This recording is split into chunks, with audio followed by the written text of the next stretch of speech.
jina lako lenye upendo, jina lako lenye kuponya, nitapo Yesu waitika, wanijali mi mwanadamu, lazima mi nikuheshimu wewe Mungu, Muumba wa ajabu, mtakatifu, mwenye nguvu, wanijali mi mwanadamu, lazima mi nikuheshimu wewe Mungu, Muumba wa ajabu, mtakatifu, mwenye nguvu. Ee Mungu wangu, uniongoze, safari yangu ni ndefu, njiani kuna mitego nyingi, nahitaji nguvu zako, nishike mkono wangu, Ee Yesu, nisije nikapotea, wanijali mi mwanadamu, lazima mi nikuheshimu wewe Mungu, Muumba wa ajabu, mtakatifu, mwenye nguvu, wanijali mi mwanadamu, lazima mi nikuheshimu wewe Mungu, Muumba wa ajabu, mtakatifu, mwenye nguvu. Nuru yako iniangazie, giza yanitosha ikufaidie, adui watenda niniangamie, ikiwa nimekosa Bwana nihurumie. Bwana unisaidie, tafadhali unisaidie. Baba wewe ni Mungu, Baba wewe ni Mungu, Baba wewe ni Mungu, Baba wewe ni Mungu, Baba wewe ni Mungu, Baba wewe ni Mungu, wewe ni Mungu. murakoze cyane ku buhanga bw'ibyuma, ku ndirimbo nziza cyane ivuga iti wowe uri Imana, wowe uri Imana. Ni ikiganiro cyacu rero buri wa mbere nk'uko twabibasezeranyije Banyarwanda Banyarwandakazi, ikiganiro kivuga ku iyobokamana na politike. Kuri iyi saha imwe cyangwa saa moja za nimugoroba i Paris mu Faransa, ni isaha imwe i Kigali mu Rwanda. Ni ikiganiro rero nk'uko bisanzwe mutegurirwa nanjye Umuhoza Benoit, mfatanyije n'umukozi w'Imana mvugabutumwa Pasteur Bahati. Nizera neza yuko mu kanya tugiye gutangira ikiganiro cyacu. Mbere yuko ntangira, reka numve ko yageze muri studio bwana Pasteur Bahati. Eske waba twumva? Yego ndabumva neza, turi kumwe. Yego murakoze cyane. Yego ndakumva ugerageza kuzamura ijwi neza cyane. Hari ukuntu abadukurikirana rimwe na rimwe batubwira batari ku kiganiro cyasohotse kirumvikana, ariko birasaba ko muzajya muzamura amajwi, niko bakunze kutubwira. Nizere rero ko abadukurikiye barimo batwumva neza cyane, ubwo baraza kutubwira niba hari akabazo bafite mu rwego rwo kubagezaho ibiganiro, numva amajwi asa naho ari magufi, ariko ndizera ko bimeze neza. Rero Pasiteri Bahati, ndabizi neza yuko tutatangira ikiganiro nk'iki ngiki udasuhuje abadukurikiye. Ndagira ngo ngusabe bwana Pasiteri Bahati kugira ngo banze gusuhuza abadukurikiye, hanyuma nurangize ubonereho akanya ko gusenga kugira ngo dutangize ikiganiro cyacu nyirizina. Murakoze. Murakoze cyane. Ndasuhuza abantu bose bari kudukurikira n'abazadukurikira mu kiganiro cyacu cy'uno munsi. Nk'uko Benwa babwiye, nitwa Laurent Bahati, ndi umushumba, ndi umwigisha wa Bibiliya, nkaba ndi mu gihugu cy'Ubuholande, kandi ndabashimira ko mudukurikirana buri munsi. Murakoze. Yego, noneho mwahita twasenga. Reka twegere Imana dusenge mbere ko dutangira ibiganiro byacu, kugira ngo umwuka w'Imana dufashe kubisobanukirwa tudakoresheje ubwenge bw'abana b'abantu, ariko dukoreshejwe no guhumekerwa n'umwuka wera. Urakoze Mwami Imana, icyubahiro n'ishimwe bibi byawe. Turi hano kugira ngo Mwami Imana tuvuge ibigwi byawe no gukomera kwawe n'imbaraga zawe n'imbabazi zawe n'urukundo rwawe n'ubuntu bwawe bwinshi. Ndasaba rero kugira ngo uduhumekereho amagambo y'ubwenge ashobora gufasha abantu kugira ngo basubire Mwami Imana muri gahunda yawe, cyangwa se mu mbabazi zawe no mu buntu bwawe. Nukubane natwe kandi aho bari hose, Mwuka Wera abafungurira imitima yo kumva no gutahura no gusobanukirwa ibihe turimo, kugira ngo abantu bamenye uko bakwiyegereza n'ukuntu bagusenga n'ukuntu Mwami Imana baba ibikoresho byawe.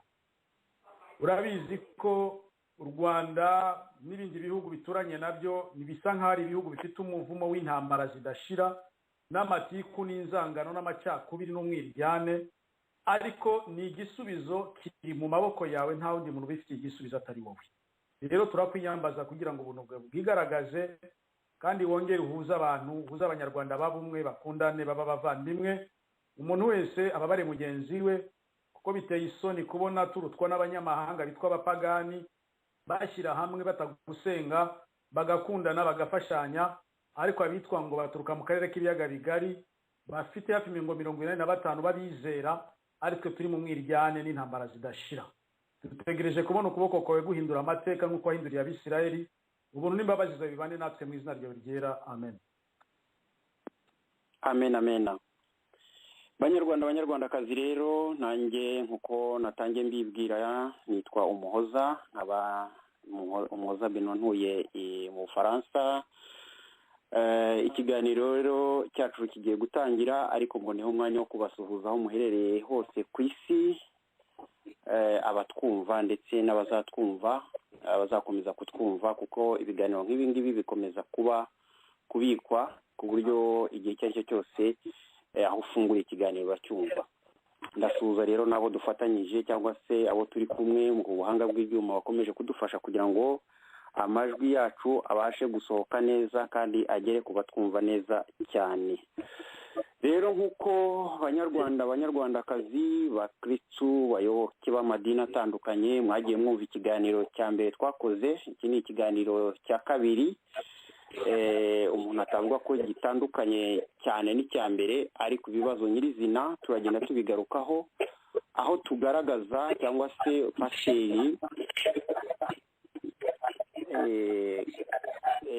paseri waza gushyira kuri mute kugira ngo hari ukuntu amajwi arimo asohoka. Yego, murakoze. Nk'uko rero Banyarwanda, Banyarwandakazi, twagiye tubiganiraho, paseri Bahati yagerageje kudusobanurira cyane ukuntu Bibiliya igice cyayo kinini cyane ari politike, ariko mu by'ukuri iyo politike ikaba ari politike ifite uburyo bwiza umuntu yavuga yuko ijambo ry'Imana muri iki gihe cya kera cyangwa isezerano rya kera ryo ryafataga umwanya munini, ndetse Imana yageragezaga kwigaragaza inshuro nyinshi cyane. Tugerageza kubihuza rero n'ibibazo biri mu gihugu cyacu cy'u Rwanda. Ubwo rero twasozaga ikiganiro cyacu twabararikiye yuko tutazajya dutinda, kuko iki ni ikiganiro kizajya gihoraho buri wa mbere. Reka rero ntatinze mu magambo ngiye kubaza Pasiteri Laurent Bahati ikibazo gikurikira kugira ngo adusobanurire nk'umuvugabutumwa kandi nk'umwigisha wa Bibiliya na pasiteri. Ikibazo kimwe nibaza ntekereza nuko abanyarwanda bakibaza, hanyuma noneho dukomeza ikiganiro cyacu. Pasiteri Laurent Bahati, ngiye kukubaza ikibazo giteye gitya. Mu gihugu cyacu cy'u Rwanda ni naho twibanze cyane, kuko twagiye tuvuga yuko tuzagenda tunagaruka mu karere. Mu gihugu cyacu cy'u Rwanda uko bwije n'uko bukeye, cyangwa uko iminsi igenda ishira n'indi izagenda iza, twumva abanyarwanda bashimutwa, abandi bakajyanwa mu nzu z'imbohe, abandi bakicwa. Mu by'ukuri ibyo bintu tukabyakira tukabyumva. Aba bantu baba bakorerwa ibyo bintu n'abanyarwanda babarizwa mu madini atandukanye mu gihugu cyacu cy'u Rwanda. N'abakristo babandi basabwa amaturo ibya 10 batanga buri cyumweru.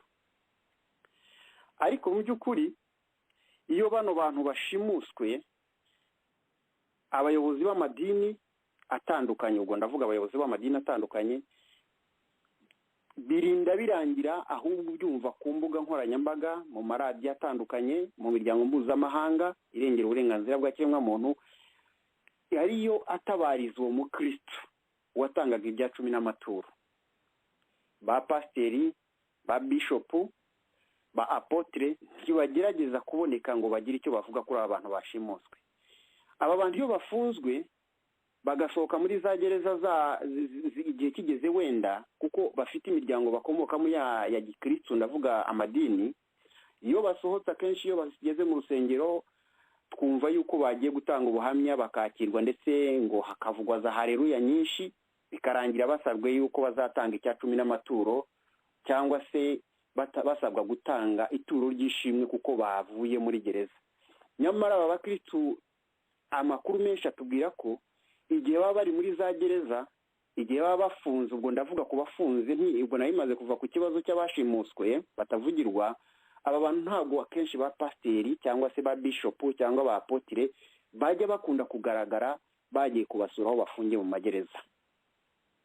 Si ubwo gusa, hari abicwa ba bishopu na ba pasiteri ndetse na ba apotire n'abashumba na ba musenyeri n'abandi na ba shehe n'abandi. Ugasanga abo bantu birangiye gutyo, nta tangazo ritanzwe ko bamaganye ubugizi bwa nabi bwakorewe umukristo watangaga icya 10 n'amaturo. Bikarangira gutyo tugasezera, tukemera ko umuntu yapfuye, byarangiye tukajya dukora gahunda yo kumwibuka nibura rimwe muri mwaka cyangwa bane niba nibukwe.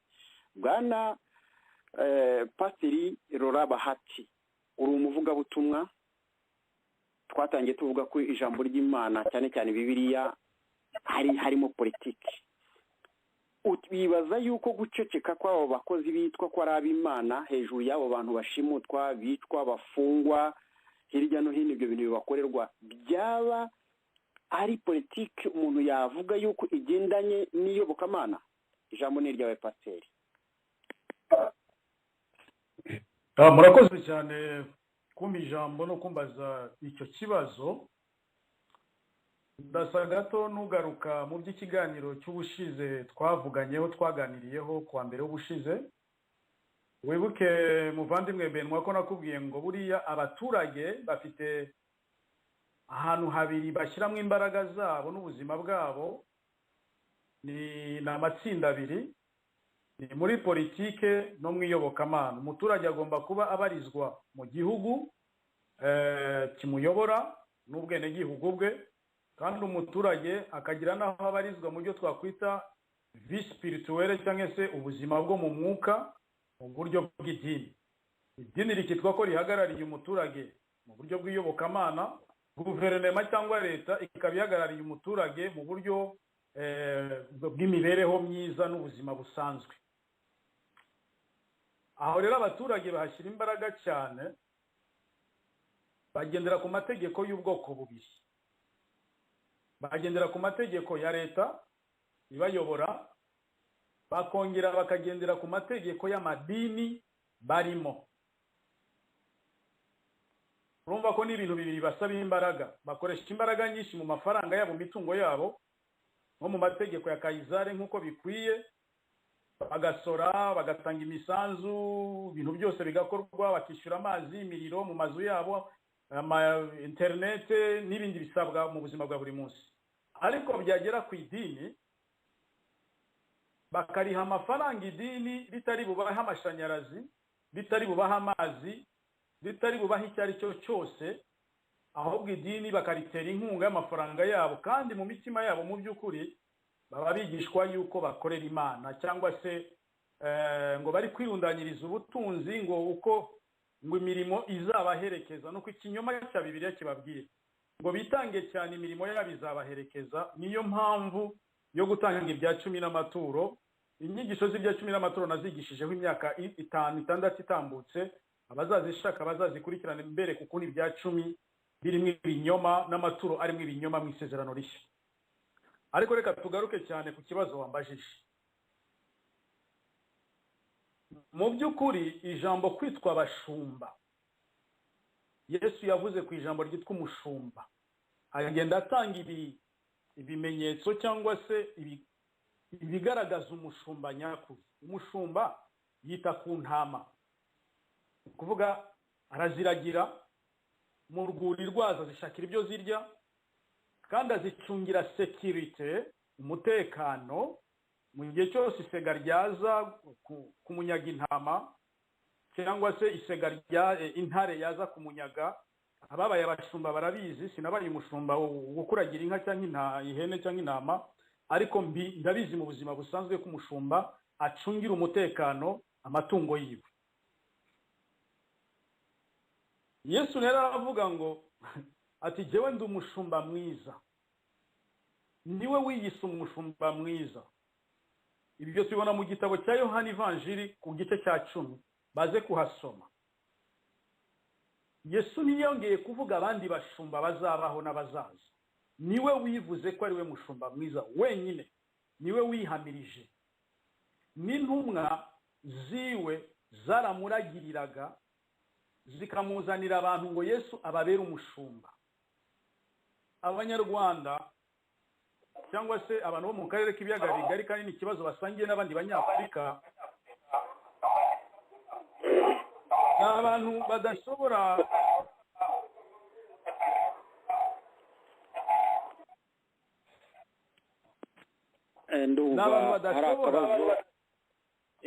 reka turebe uburyo tugakemura, ariko komeza ndibazaho kagasa n'agagaze. Komeza. Ikibazo cy'abantu bo mu karere k'ibiyaga bigari, bizera abantu cyane kandi bakagarukira ku bantu, bakogeza abantu, bakabagira ibigirwamana, ntibarenge ku bantu ngo bagere kuri uwo Yesu Kristo bababwira kuko ari we mushumba mwiza. Ni ukuvuga ngo abapastori cyangwa se abashumba amadini nibo bababera aba intermediaire, orke nabo ubwabo bashumba iyo mana nta niyo bageraho nabo ubwabo. Urambajije uti rero ni gute abantu banyagwa utwabo, bagasenyerwa, bagashimutwa, bagafungwa, bakarenganywa, abayobozi babo b'amadini ntibagire icyo bakora? Mu by'ukuri mwene data Benoit, wibuke dusubire mu mateka ya kera mbere ya 1994. Abantu babayeho kuri guverinoma za Habyarimana na Kayibanda, ubisuzumye neza wasanga icyo gihe abashumba uko bitwaye b'amadini nabo ubwabo bakoranye na leta babaye indyarya iyo myaka yose ariko buzuyemo amacakubiri y'amoko. Ibyo bintu byari bibihishemo igihe kirekire byaje kwigaragaza igihe cy'intambara ya 90 itangira ikagera mu gihe cya 94. Ubuke ko abashumba b'icyo gihe batanze abayoboke babo babita abatutsi bakabaha interahamwe ngo zibice. Amadini yagize uruhare mu bya jenoside. Icyo cyari kimwaro gikomeye ku bayobozi b'amadini. Ngira ngo muranyumva neza. Yes, gatanu kuri gatanu kabisa. Komeza. Yeah. Abayobozi b'amadini baje kugaragaza ibibihishemo muri 1994 bafata abayoboke babo bakamenya ko ari abatutsi bakabatanga ku nterahamwe zikabica.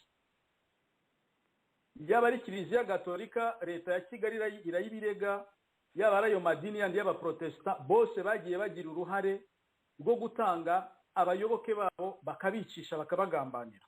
Ndibuka umugabo twari tuzinanye w'umunyacyangugu, sindi bumuvuga izina atagira abamumenya, ariko mu buhamya yaduhaye kandi yagiye no muri Gacaca, yatubwiye ukuntu yariho aracuranga gitari, ari umucuranzi wa gitari muri church, muri eglise, mu rusengero. Interahamwe zikaza kumusaba abapasiteri bari mu materaniro saa 4 zo ku cyumweru. Abapasiteri ntibamuhishe, ntibamutabare, ntibanamukuraho hantu ngo bajye kumuhisha cyangwa ngo banegosiye n'interahamwe zashakaga kumwica azira ko ari umututsi. Hanyuma bakamukura kuri gitari bamujyana hanze bamuhereza interahamwe zimumanukana mu kabande zijya kumwica. Ari intama yabo. Ibyo kandi byabaye mu itorero rya Gihundwe, iyo bita ADPR Gihundwe, kuko niho yari umumambri, ni inshuti yanjye turazimanye. Yatanze n'ubuhamya muri Gacaca. Yarokowe n'abayisilamu bari bamuzi bakinanaga nawe umupira, bagenda batanga 50,000 bamwambura interahamwe, bamuhisha amezi 3 kugeza ubwo intambara yarangiye abona kujya mu buzima busanzwe. N'ubu ngubu arahongaho i Kigali, simuvuga ariko amazina.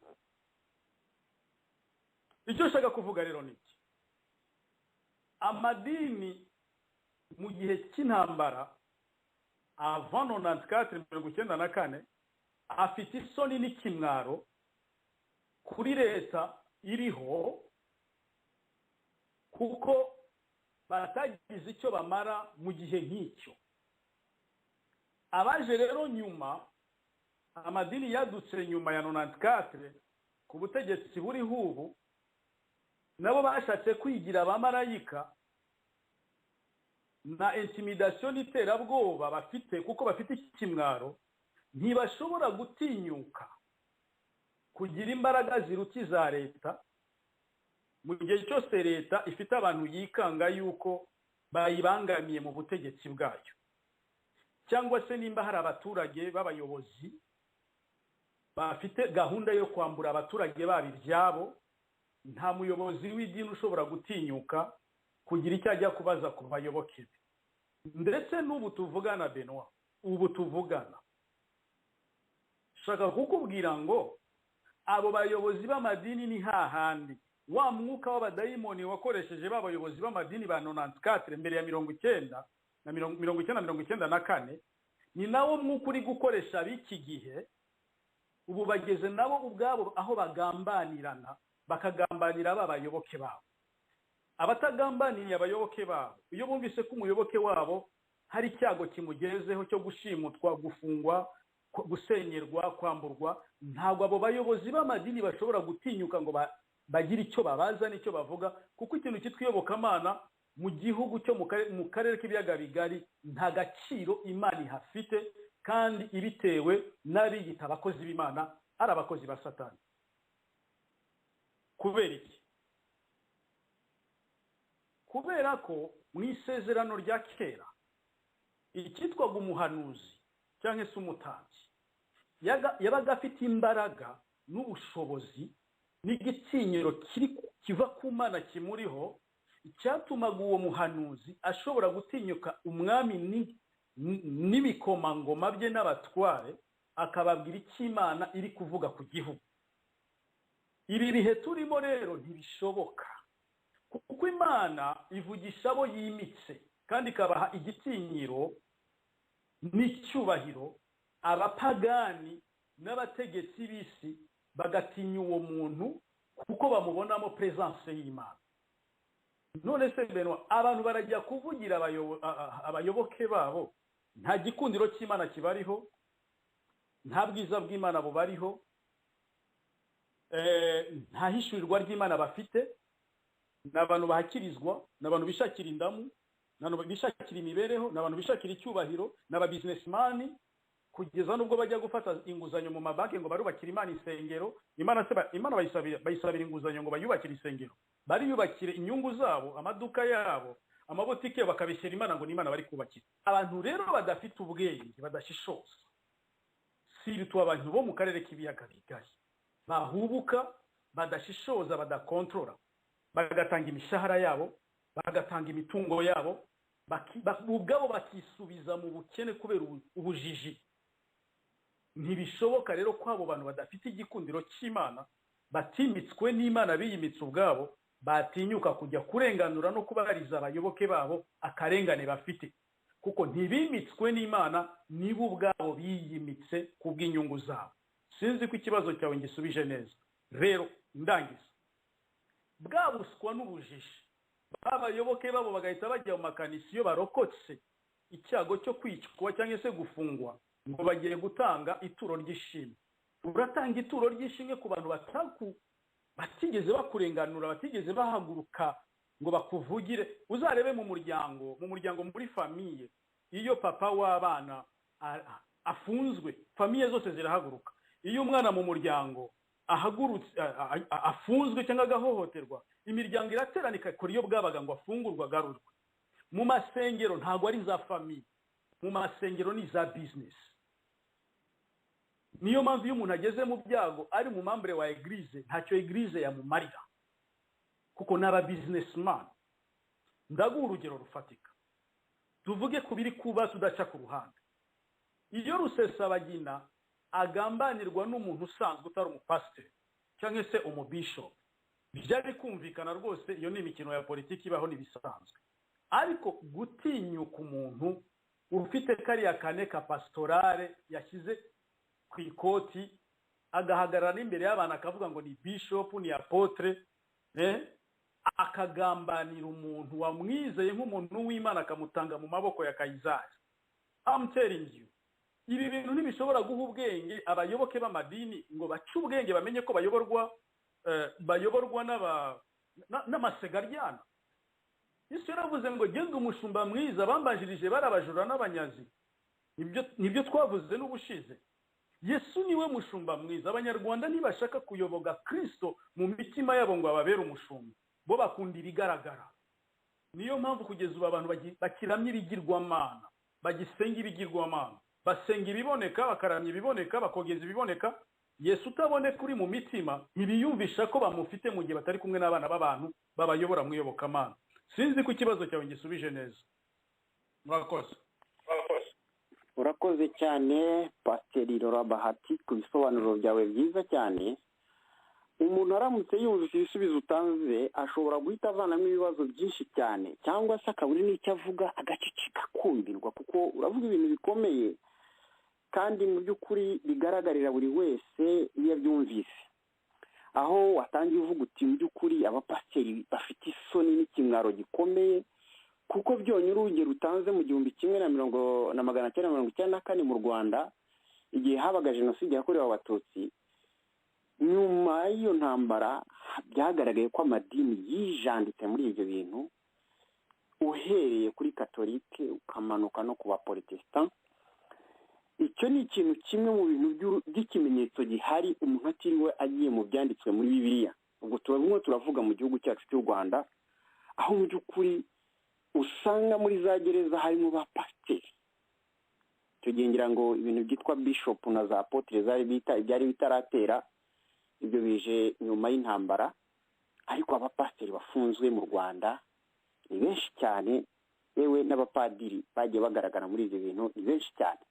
Bigaragara rero yuko mu by'ukuri kiriya kintu wari uvuze yuko icyubahiro kiri ku bapagani nicyo kituma abita ko ari abakozi b'Imana birukankira kurangamira cyangwa se kurarikira kumva yuko abapagani babayoboye mu rwego rwa politike aribo bagomba kuyoboka kurusha kuyoboka, ariho hahandi wavuze yuko Yesu ari we mwungeri, ari we mushumba uragira ize ibirura ntibishobore kuba byaza ngo bizitware, niyo byaza agahaguruka akabirwanira. Vraiment usubije neza, kandi mu by'ukuri umuntu utumva ibisobanuro utanze ngira ngo wenda yaba afite ikibazo cyo kutumva neza.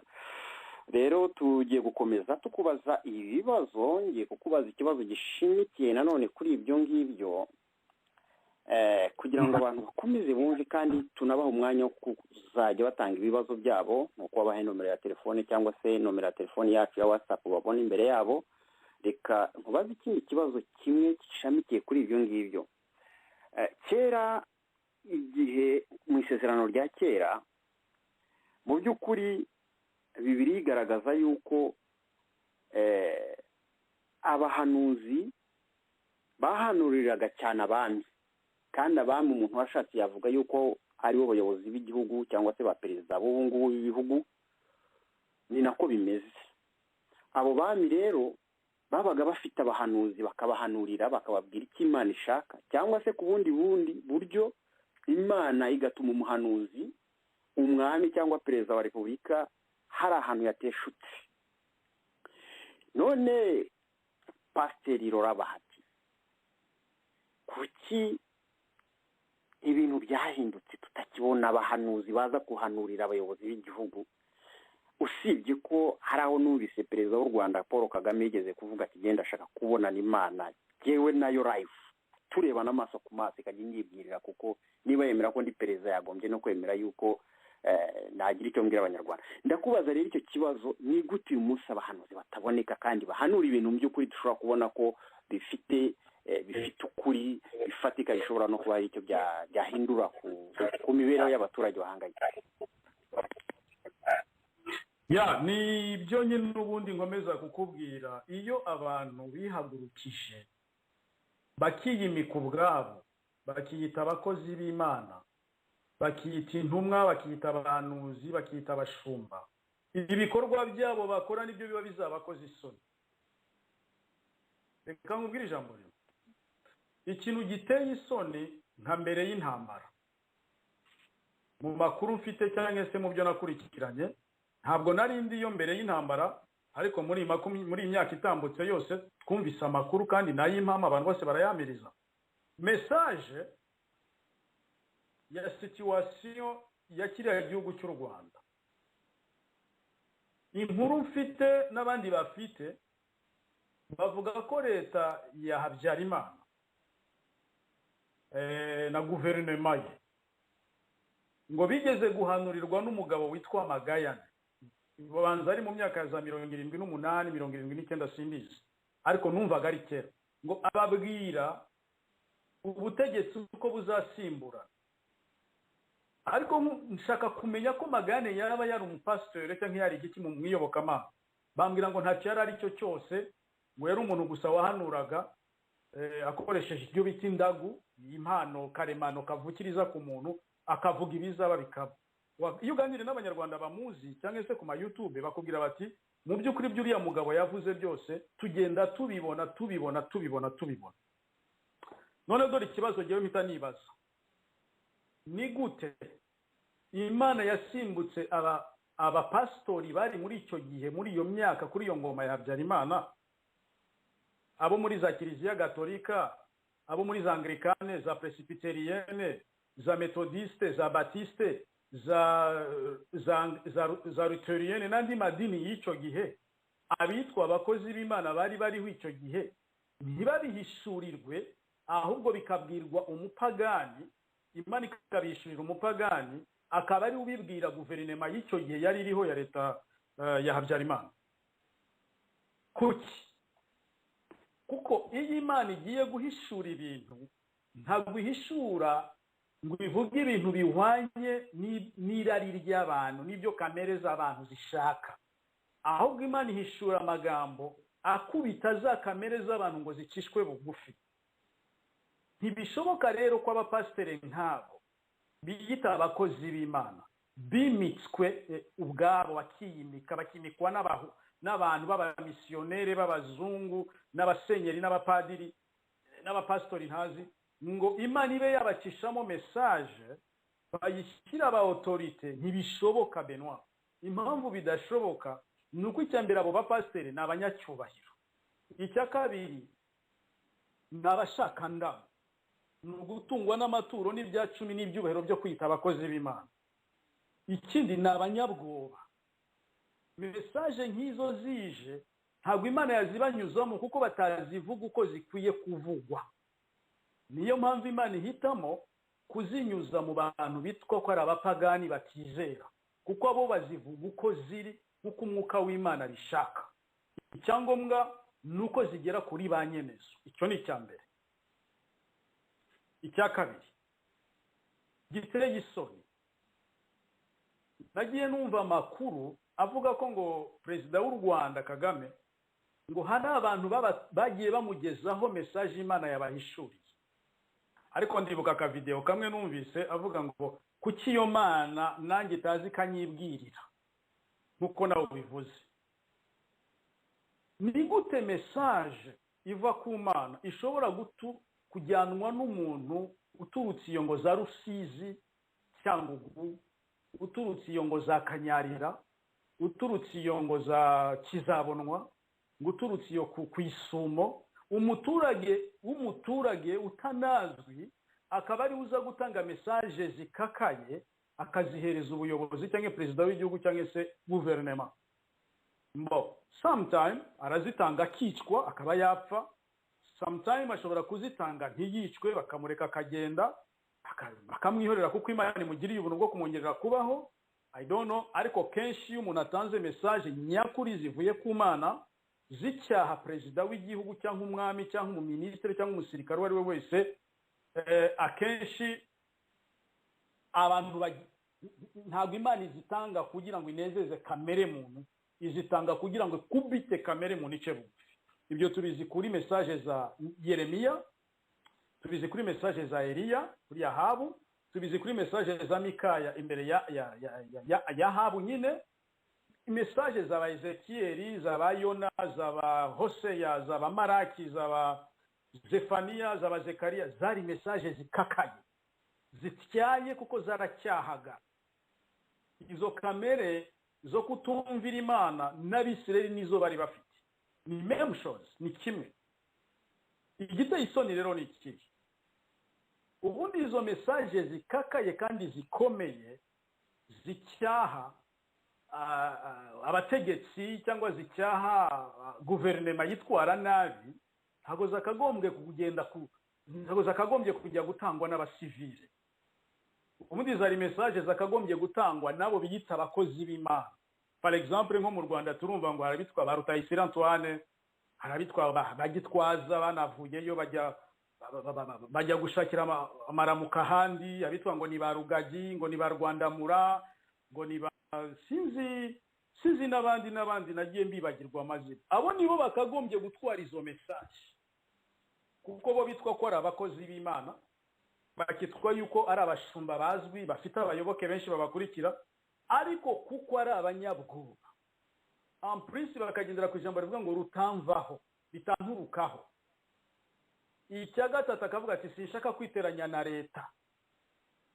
Icya kane akaba yubakiye mu gushaka amararo n'amaramuko muri babayoboke be ngo bamutunge. Icya gatanu akaba yubakiye ku cyubahiro no gushaka igitinyiro.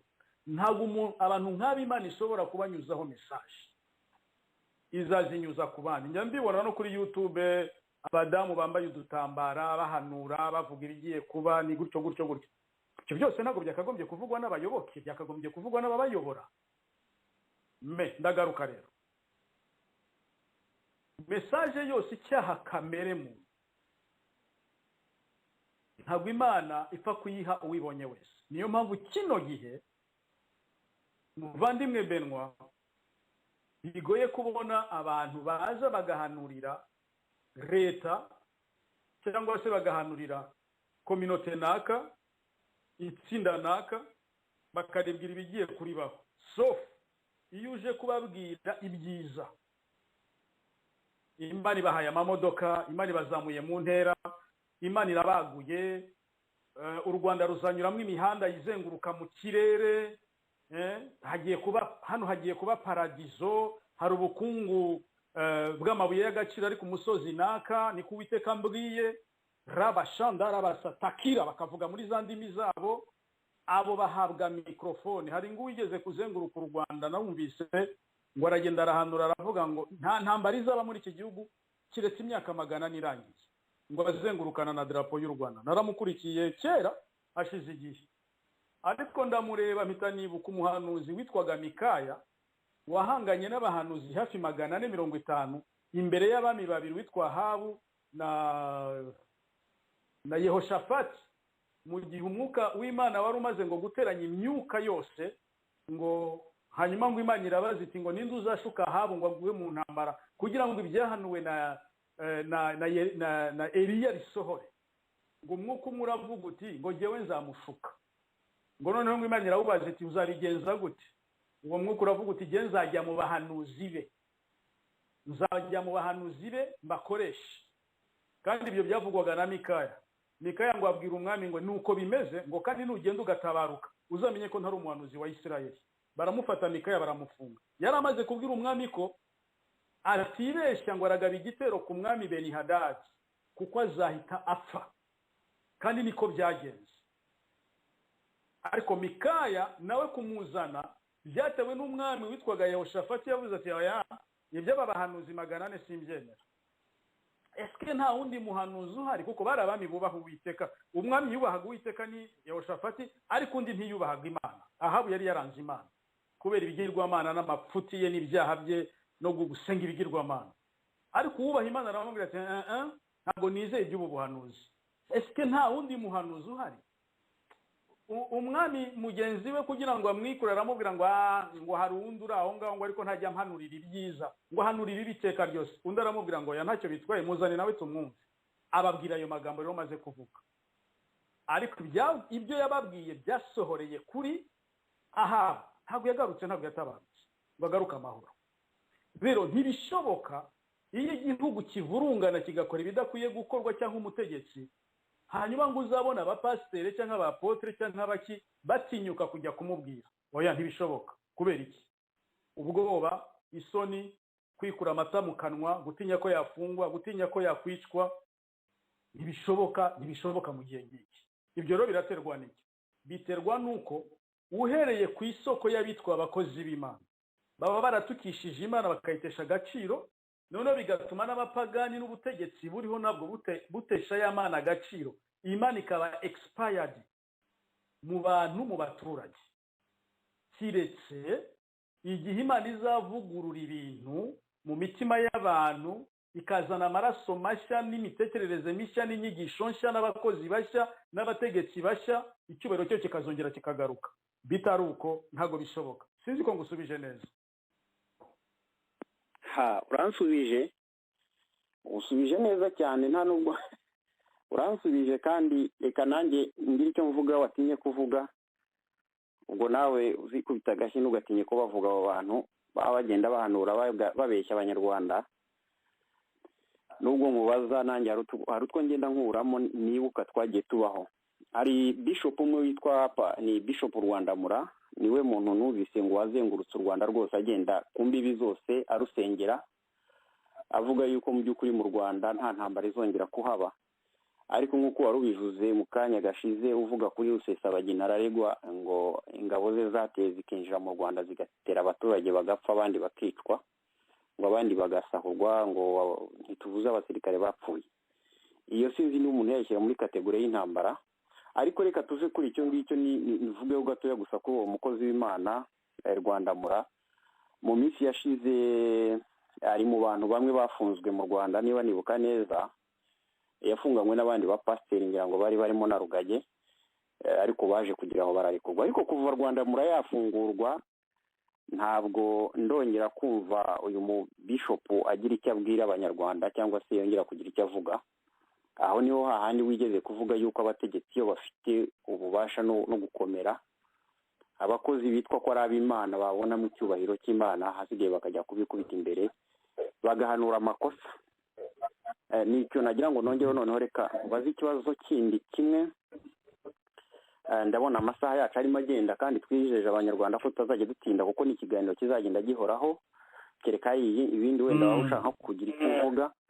Ikibazo cya nyuma, hari ikintu ndagira ngo abanyarwanda bumve neza, ntabwo ari ikibazo cya nyuma ngo wenda bumve ko dushyize akadomo kuri ibi bibazo tugenda twigarukaho, ahubwo ni ibibazo tuba twumva yuko tugomba gusigira abanyarwanda basigare babitekerezaho. Ikibazo cya nyuma numva nshaka kukubaza, niba umwanya udukundiye wenda turaza kongera, ariko ndashaka kubaza ikibazo giteye gitya kiti: ni izihe nshingano z'abanyamadini cyane cyane mu nzego z'ubutegetsi, nk'abayobozi b'igihugu, abayobozi batandukanye mu gihugu? Iyo tuvuga ubuyobozi bw'igihugu ntabwo tuba tuvuga perezidansi gusa, tuba tumanuka tukagera no hasi no mu turere no mu tugari. Ni izihe rero inshingano z'abitwa ko bari abakozi b'Imana mu nzego za leta, Pasiteri Rorabati? Murakoze kuri icyo kibazo. Reka mvuge inshingano zibiri abitwa ko bahagarariye mu guhamya Imana cyangwa se mu kuvuga ijambo ry'Imana bahamya Kristo. Icya mbere ni inshingano zo mu mwuka. Izo zo mu mwuka batazibonetsemo, bazitunganyemo, ntabwo izi bifatika zo muri leta, zo mu butegetsi cyangwa mu baturage ziba zizashoboka, kuko imirimo si yabo, ahubwo ni umwuka w'Imana ugomba kubakoreramo, kandi umwuka w'Imana ntabwo akorera mu kajagari. Petetre tuzabigarukaho ubutaha. Abakozi b'Imana, kuba umukozi w'Imana si uko wize teoloji ugahabwa impamyabumenyi ya teoloji, diplome cyangwa certificat, ntabwo ari byo bikugira umukozi w'Imana imbere y'Imana. Ibyo ni ibinyoma. Icya kabiri, si uko wize amashuri menshi hanyuma ukahita ujya kuba pasiteri, apotre, bishop, sinzi ngo nibyo bituma Imana ikwemera. Icyo ni ikinyoma. Abantu biyimika muri izo nzira zose ntabwo bimitswe n'Imana, bakoresha ubwenge bwabo ariko ntibakoreshwa n'umwuka w'Imana. Umuntu wimitswe n'Imana hari n'ibimenyetso bimubaho by'uko ari ijuru rimwimitse, kuko mbere y'uko ijuru rikwimika ribanza kugutegura.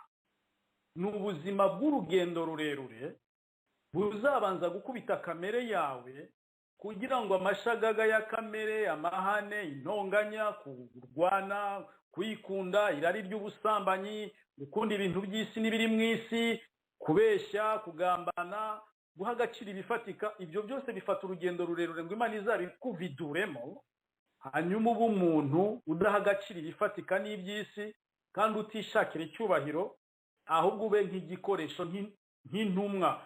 Hano i Buraya tujya tubona buri munsi cyangwa se kabiri gatatu mu cyumweru abantu ba poste batuzanira amabaruwa ya leta.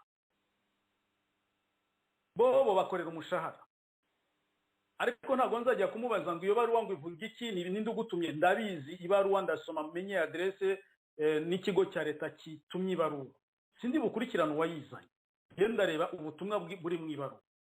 N'abavuga butumwa bo batanga message nimba bayihawe n'ijuru, ahasigaye bakigendera, abaturage bagasigara barwana na message.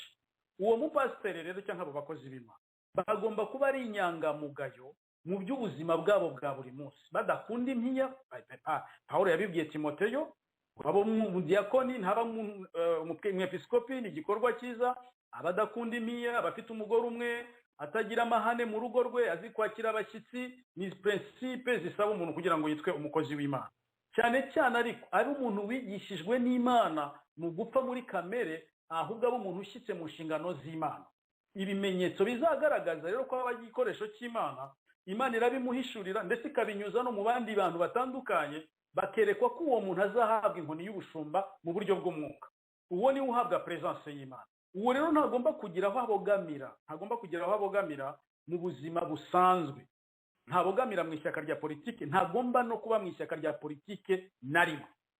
Kuko amashyaka ya politike ni nk'ama ekipa abiri y'umupira. Ni nka Arsenal igiye guhura na Real Madrid. Abafana bamwe barafana Arsenal, abandi bafana Real Madrid. Cyangwa se bamwe barafana Rayon Sport, abandi bafana Kiyovu. Hari n'igihe banarwana abafana kubera ko bamwe batsinze abandi bakabamwaza. Bibaho. Rero nta mupastori cyangwa umunyedini ugomba kugira abogamira mu by'amashyaka ya politiki. Kuko we n'umuhuza w'abashamiranye. N'umuhuza w'abarwana, n'umuhuza w'abatongana, n'umuhuza w'abatumvikana.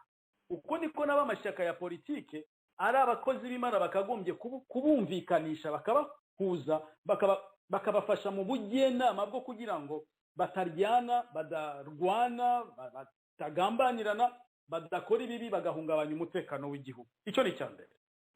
Icya kabiri, umukozi w'Imana n'umuntu ugomba kuba ari muri presence y'Imana kugira ngo igikundiro cy'Imana n'ubwiza bw'Imana bimubonekeho, n'abamubona bamutinye, bamwubahe, bamushakeho inama, bamushakeho ibitekerezo byubaka, bamugisha inama mu bibazo bahura nabyo.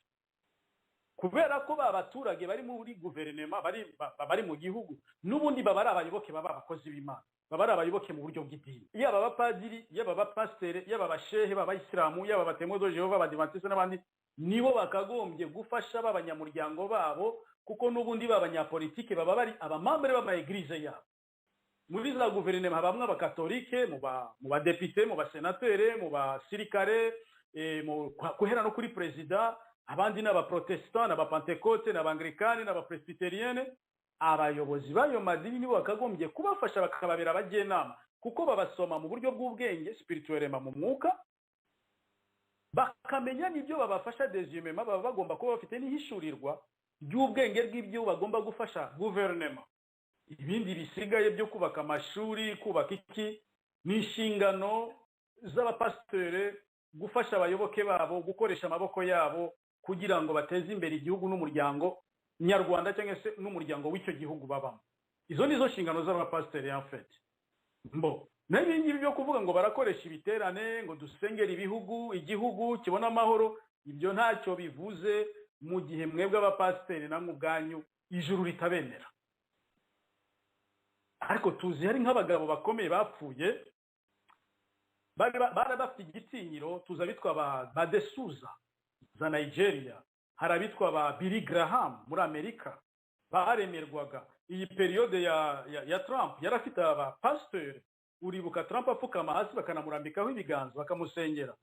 Nubwo manda ye yarangiye akavaho, ariko urabona ko Amerika ikintu cyitwa iyobokamana mu gikristo cyari gitangiye kugira imbaraga, kuko abayobozi bari abantu basenga, yego bari abanyedini, ariko n'uwo bari bafite ku gatima ko guca bugufi, ukabona ko niyo Mana bayubashye.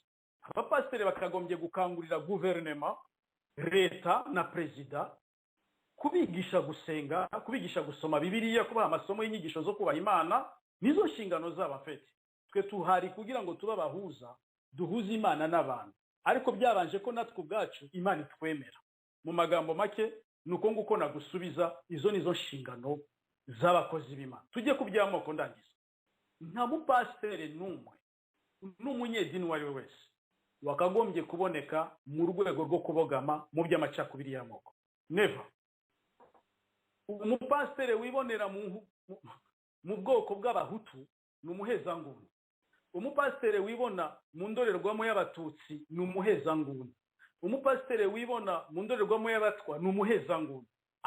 Abo ntacyo bamarira igihugu, ahubwo bakangurira abayoboke babo gufata imihoro, gufata imbunda, gufata za grenade, kujya kwica abandi baturage bagenzi babo.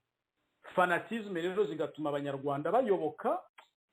Birababaje. Afrika abaturage bayoboka abantu cyane, ntibabanza no gushishoza aho abo bantu babavana naho babajyana, yaba ari mwiyobokamana, yaba ari no mu buryo bwa politiki. Nibige n'ingaruka zibizababaho nyuma yo kuyoboka ibyo bintu. Mu magambo make nuko nagusubiza, ntizimbye mu magambo.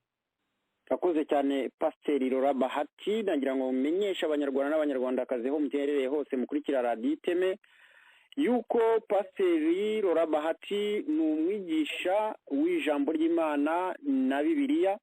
Ubwo rero murumva ko uwo turimo tuvugana nawe uwo ari we. Reka nayifuze ngo wenda kibe ikibazo cya nyuma, ariko hari akabazo numva nshaka gusubiza mu magambo magufi cyane kuri icyo kintu kirebana n'abahanuzi. Ni akantu numvise ntekereje numva nagombye kukubaza byihutirwa. Ugereranyije mu gihe cy'abahanuzi, igihe abahanuzi bahanuriraga abami, umuntu yabigereranya n'igihe nk'iki ngiki, kuko turabona ukuntu Kagame yinjira muri biriya bintu byitwa yuko ari ugusengera igihugu, ukabona abantu barahagurutse bamanuye imitwe barapfukamye, abandi bakomye mu mashyi bitari bikwiye. Ese mu gihe cy'abami, cya gihe abahanuzi bahanuriraga abami, babaga ari abanyabwoba nabo, cyangwa babaga bahagaze kuri rya jambo bemera ku buryo barihanuraga, kandi kirya gihe nta n'amategeko yari akomeye nk'agezweho nk'ubu ngubu, bashoboraga kukwica, bashobora gukora uko bashatse. Ndagira ngo tubwire kuri icyo kintu cy'abahanuzi bo hambere bahanuriraga abami, babaga nabo ari abanyabwoba nk'abo tubona mu Rwanda, ndavuga ba bishop na ba apotre na ba pasiteri. Ntako nagira ngo ugire icyo tuvugaho mu ncamakeya, ubwo noneho tuze tugana mu musozo. Ntago abahanuzi b'icyo gihe, abahanuzi b'abanyabwoba babagaho mu isezerano rya kera ndetse no mu isezerano rishya Yesu amaze kuza, ariko abahanuzi b'abanyabwoba toujours babaga ari na benshi cyane, bagahanurira iby'umwami yifuza. Abo ni abanyabwoba, nibo babayeho mu gihe cya Mikaya, ni nabo babayeho mu gihe cya Eliya, aboruganiza akababwira ngo nimugende mukore igicaniro, mutambe igitambo, nanjye ndatamba igitambo, turebe Imana y'ukuri iri buze gukora uno munsi. Icyo gihe rero hari haragwiriye abahanuzi b'ibinyoma b'abanyabwoba. Iyo rero habaga hari umuhanuzi uhagurukijwe n'Imana, Imana yamuhaga undi mutima, hari umwuka yamuhaga wo gushirika ubwoba, wo gutinyuka, icyo bita gushira amanga. Ibyo biva rero ku Mana, bitangwa n'umwuka wera. Ce n'est pas n'importe qui wabikora, hari ubikora mu bujiji, atari Imana yamutumye amarangamutima yakabizira, ariko kenshi nk'ab'icyo gihe Imana yabahaga igitinyiro, ikabaha n'umutima wo gutinyuka. Kandi icyo gihe Imana yatuguraga n'imitima y'abantu bari buze kubwirwa ayo magambo akomeye, noneho nabo bakitegura kuyakira. Nko mu gihe cya Yona, Yona yari umunyabwoba, ariko Imana imuha umutima, arayihunga ajya Tarshishi, ifi iramumira, kiba igitangaza, irongera iramuruka ajya Ninive. Ariko Imana yari yateguye imitima ya Ninive kugira ngo umwami n'abaturage be bumve ubuhanuzi bwa Yona, kandi Imana ikuraho icyago yari igiye guteza. Iki gihe rero biragoye, kuko nibyo nkubwira ngo Imana isa nkaho yabaye expired, abantu bayitesheje agaciro. Iki gihe biragoye ko Imana yaguhagurutsa ngo ikujyane kuri perezida naka utarigeze anayimenya, azi ko yafashe igihugu ku mbaraga z'umuheto, ku mbaraga z'isasu, yakubwira ati iyo Mana sinyemera, kuko ntabwo ariyo yashyize no ku butegetsi, nabwo ishyizeho kubw'imbaraga za gisirikare mfite. Icyo gihe bigasaba ngo petetre uzabivugira ahandi hantu, cyangwa se uzabitume mu buryo bwa bw'ikoranabuhanga bimugereho, nimba arashobora kwihana. Ariko kandi nimba yaranangiwe umutima, Imana idashobora kumuha kwihana ngo ace bugufi, atabishaka yarasuzuguye, nta n'impamvu y'uko Imana iguha message ngo uyijyane. Urayijyana se ngo bimara iki, ko n'ubundi atazayumva? Ntibizakunda, kuko aba yararemewe kugira ngo asohoze ibyahanuwe. Nimba byaravuzwe ko bizagenda ukuntu nuko bizagenda, nubwo abantu babyanga bakabyemera nuko bizagenda. Icyo gihe nta mpamvu y'ubuhanuzi, kandi mu magambo make niko nagusubiza. Urakoze cyane Bwana Pasiteri Laurent Bahati ku bisobanuro byiza kandi binyura mu matwi neza, biyunguruye bikagera ku ndiba y'umutima, aho umuntu abyumva yumva mu by'ukuri nta kindi kibazo agomba guhita akubaza. Ubutaha rero tuzagenda tugaruka ku bibazo bitandukanye, aho mu madini atandukanye, by'umwihariko mu gihugu cyacu cy'u Rwanda, usanga bitwa ko ari abakozi b'Imana batangiranye imirimo, bajyanana mu manza, batirukana mu madini.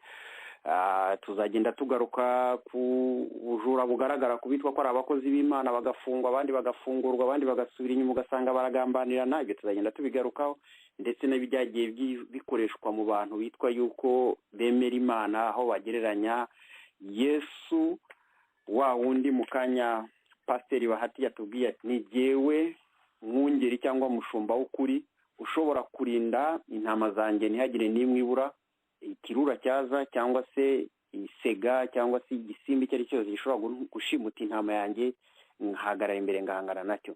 Hari abantu rero bagiye bakoresha amagambo yo kuvuga yuko perezida w'u Rwanda ariwe Paul Kagame ari impanga ya Yesu Kristo. Ibyo tuzagenda tubiganira cyangwa se tuzagenda tubigarukaho mu biganiro byacu bitaha. Reka rero mbaze pasiteri wacu cyangwa se umutumirwa wacu muri studio niba hari ikindi yakongeraho anasoza, hanyuma ubwo ndabonaho akanya nanjye ko gusezera abadukurikira kuri Radio Iteme. Ijambo ni rya pasiteri. Murakoze kongera kumpa ijambo. Icyo nakongeraho ni kimwe gusa, igihe turimo ni igihe cy'uko abantu bakomoka mu karere k'ibiyaga bigari, baba bari hanze mu mahanga, baba bari mu gihugu, ikintu nabasaba ni uko bakongera bagashyira ubwenge ku gihe, bakareba ibintu barimo aho bibavana n'aho bibajyana, kandi bagashishoza n'ababayobora mu buryo bwa politike no mu buryo bw'umwuka, aho babavana n'aho babajyana. Uko igiteye agahinda kandi giteye ubwoba n'ubuhanuzi Yesu yigeze kubwira i Yerusalemu, bamushyira ku ndogoba, abona ibigiye kuba kuri Yerusalemu, ararira cyane, bo bagira ngo nagahinda yifitiye ka emotion ziwe. Arababwira ngo Yerusalemu, Yerusalemu, iyo aba wari uzi ko nashatse kukubundikira nk'uko inkoko ibundikira imishwi, ngo ariko ntiwamenye ko wagenderewe. Bore ababanzi barakugose, ngo kandi icyo gihe ngo nibwo uzavuga uti ngo hahirwe uje mu izina ryawe. Kuvuga ngo Yesu we yabonaga ko ubwo banze ubutumwa yababwiye kubwizera, uwo bizeye witwa Kayizari w'i Roma, Yesu yarabibonaga ko azabagabaho igitero kandi ari abaturage akoronije, akazabikira muri Yerusalemu n'abatambyi babo bizeraga. N'abantu baturuka mu karere k'ibiyaga bigari, ndashaka kubamenyesha ko suko mbivuze ku giti cyane, bimaranye imyaka mbizi kandi mbihishurirwa, mbisengera. Imbere ni habi, aho abanyamadini babavana nabo babajyana ni habi. Muzagira ibyago, muzarira, muzapfusha, muzaboroga, kuko mudashaka ubwenge buva ku Mana, ahubwo mushaka ubwenge buva ku bantu. Reka ndangize mvuga ngo tere Satani akiniraho nzazivugaho ubutaha, ni tere zibiri, ni ibibuga bibiri Satani akoreramo. Agakinisha abantu muzunga, nkuko abantu bakina biyari, nkuko abantu bakina amakarita, nkuko abantu bakina iyi mikino bateramiraho igisoro cyangwa se za rudo na za dama. Ni tere zibiri, ni mu buryo bw'iyobokamana, amadini no muri politiki, niho Satani azunguza abantu. Ahantu muzahitondere, mugende mwitere, muhashishoze, nimuhamenya neza mugaca ubwenge, muzikomereze ku Mwami Yesu. Kristo azabarinda, ariko utamwikomerejeho ari muri gahunda yo gusohoza ibyahanuwe. Imana rero baho umugisha bashoboze kubyumva no kubitahura no kubazibura amatwi mu matwi y'ibitekerezo byanyu, kugira ngo mumenye ubugombe bw'Imana muri Kristo Yesu. Imana ibamere umugisha. Ndarangije.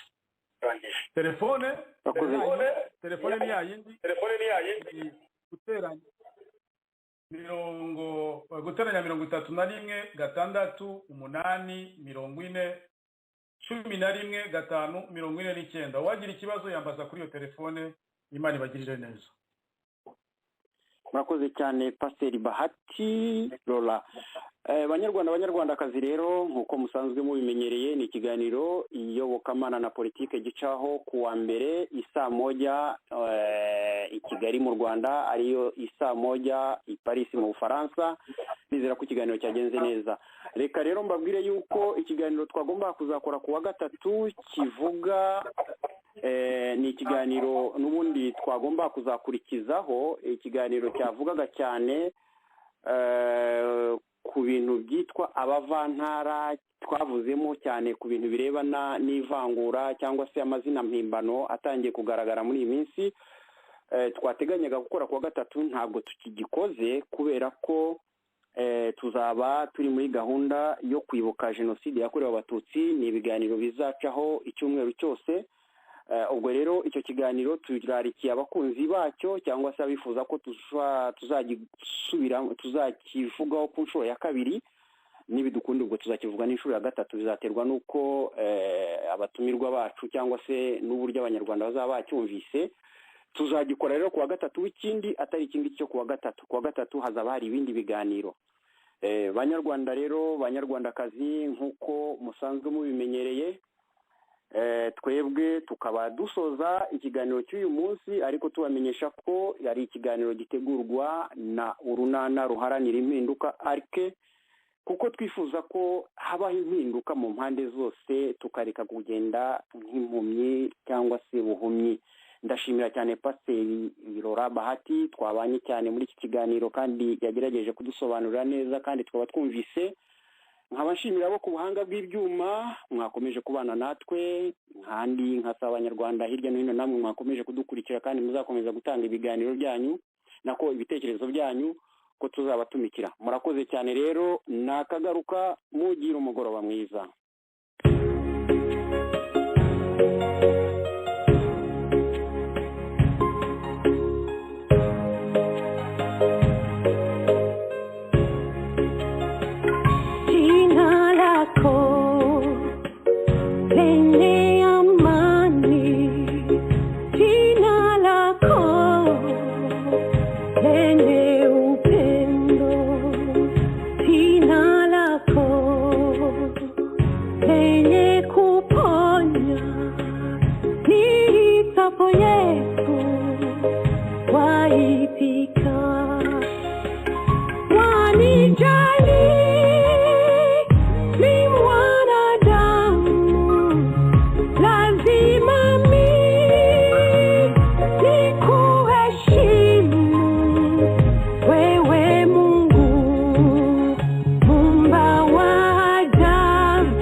Go